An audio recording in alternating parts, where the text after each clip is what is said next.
जवळपास 8 प्रमुख रस्ते जे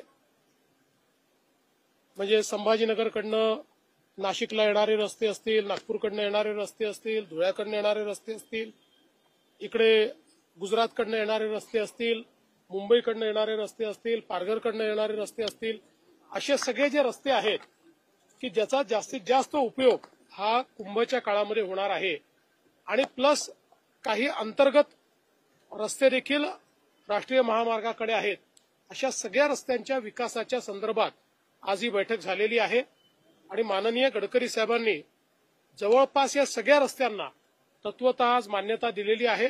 लवकरच त्याचा डीपीआर करून त्याला निधी उपलब्ध करून देण्यात येईल आणि ते काम देखील पूर्ण करण्यात येईल। यामुळे कुंभच्या काळामध्ये जो काही प्रचंड मोठा ट्रॅफिक अपेक्षित आहे त्या ट्रॅफिक करता विस्तारित रोड नेटवर्क हे आपल्याला उपलब्ध होणार आहे। द्वारका सर्कलचा जो काही विषय आहे त्याच्यामध्ये 2 फेज करायचे ठरले आहेत। पहिल्या फेजमध्ये कुंभपर्यंत जे होऊ शकतं ते करणार आहे आणि त्याच दरम्यान सेकंड फेजचाही वर्क ऑर्डर दिला जाईल, कारण तिथे जे काही इंटरव्हेन्शन्स आहेत त्याला थोडा अधिक वेळ लागणार आहे आणि मग त्या अधिक वेळाकरता कुंभच्या काळात तो भाग खोदून ठेवलेला असेल अशी परिस्थिती येऊ नये म्हणून याला 2 भागांमध्ये आपण परिवर्तित केलेला आहे। एक भाग हा कुंभपर्यंत करण्यात येईल आणि दुसऱ्या भागाचं काम कुंभनंतर सुरू करण्यात येईल।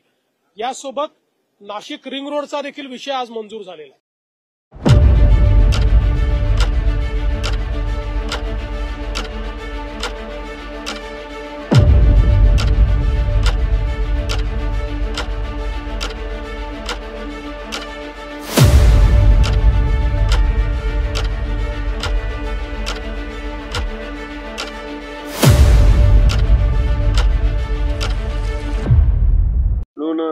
गोटी त्र्यंबकेश्वर जव्हार हा रस्ता म्हणजे मुंबईहून येणारे जे सगळे ट्रॅफिक असेल ते गोटीच्या माध्यमातून मार्फत त्या ठिकाणी त्र्यंबकेश्वरपर्यंत पोहोचेल आणि यासाठी 4 पदरी रस्ता हा ठिकाणी सूचित घेण्यात आलेला आहे। त्याला जवळपास 3700 कोटी रुपये खर्च त्या ठिकाणी लागणार आहे।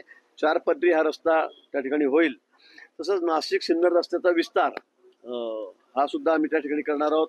त्याच्या सुद्धा सूचना माननीय गडकरी साहेबांनी संबंधित अधिकाऱ्यांना दिलेल्या आहेत। नाशिककडे येणारे सर्व महामार्गांचा विस्तार, जे महामार्ग जे नाशिकला येत आहेत कुंभमेळ्यासाठी, मग त्याचा मोठा उपयोग या ठिकाणी होणार आहे आणि म्हणून त्याच्या विस्तारावर सविस्तर चर्चा झाली आणि तोही करण्याच्या संदर्भात सर्व सूचना गडकरी साहेबांनी या ठिकाणी दिलेल्या आहे।